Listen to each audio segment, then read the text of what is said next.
Hello everyone, বিধঙ্গ.com ওয়েবসাইটে তোমাদের স্বাগত।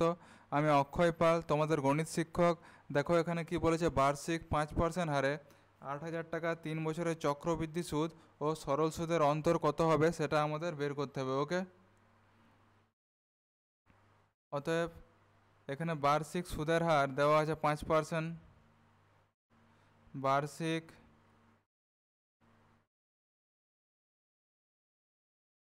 অতএব বার্ষিক সুদের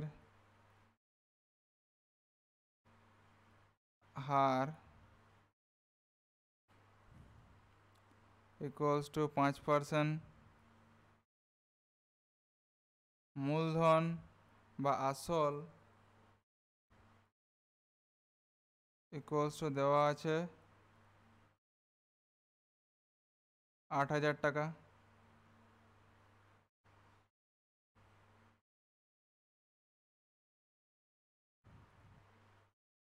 মূলধন বা আসল দেওয়া আছে এখানে 8,000 টাকা, আর সময় 3 বছর। সময় ইকুয়ালস টু 3 বছর। ওকে, অতএব 3 বছরের সরল সুদ, 3 বছরের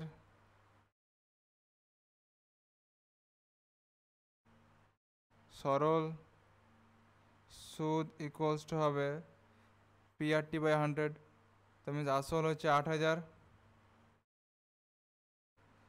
সুদের হার হচ্ছে 5%, সময় হচ্ছে 3 বছর, ডিভাইডেড বাই 100। ওকে, তো এটা ইকুয়ালস হবে আমাদের, দেখো এটা হচ্ছে 80 ইন্টু 5 ইন্টু 3, 5 3 15, 8 15 120,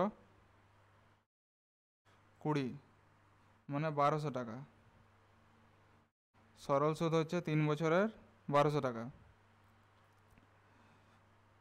অর্থাৎ 3 বছরের সমূল চক্রবৃদ্ধি, 3 বছরে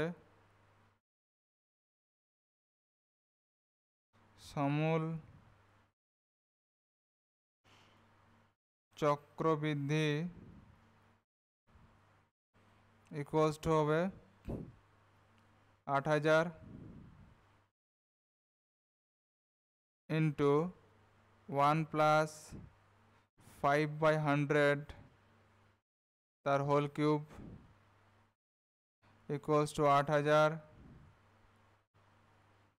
ইন্টু 105/100 তার হোল কিউব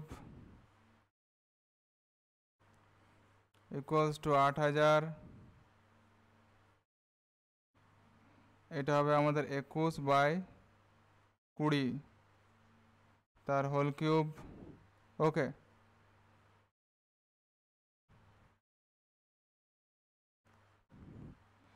তো এখন দেখো 21-এর হোল কিউব, 21-এর হোল কিউব ইকুয়ালস টু হয় 9,261,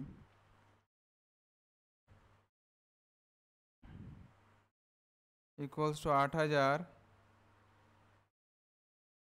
ইন্টু 21-এর হোল কিউব ইকুয়ালস টু হয় 9,261, আর 20 হোল কিউব ইকুয়ালস টু হয় 8,000। ওকে, তো আলটিমেটলি এটা ইকুয়ালস টু আসবে আমাদের 3 বছরের সমূল চক্রবৃদ্ধি ইকুয়ালস টু 9,261 টাকা। অতএব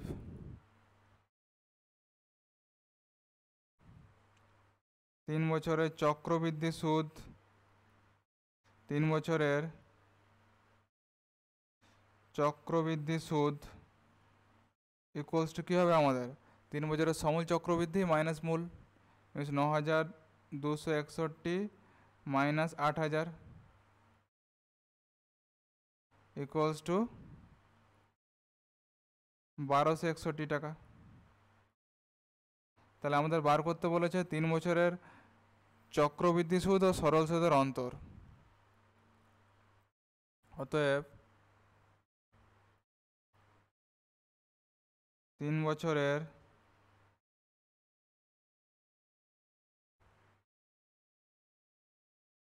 চক্রবৃদ্ধি সুদ ও সরল সুদের অন্তর ইকুয়ালস টু 1261 মাইনাস 1200, কারণ 3 বছরের চক্রবৃদ্ধি সুদ হচ্ছে 1261 টাকা, সরল সুদ হচ্ছে 1200 টাকা, তো ইকুয়ালসটা হবে আমাদের 61 টাকা। তো এটাই হচ্ছে আমাদের ফাইনাল অ্যান্সার। ওকে, বিধঙ্গ.com ওয়েবসাইট দেখার জন্য ধন্যবাদ। আরও গণিতের সমস্যা ও সমাধানের জন্য আমাদের ওয়েবসাইটটি ফলো করুন।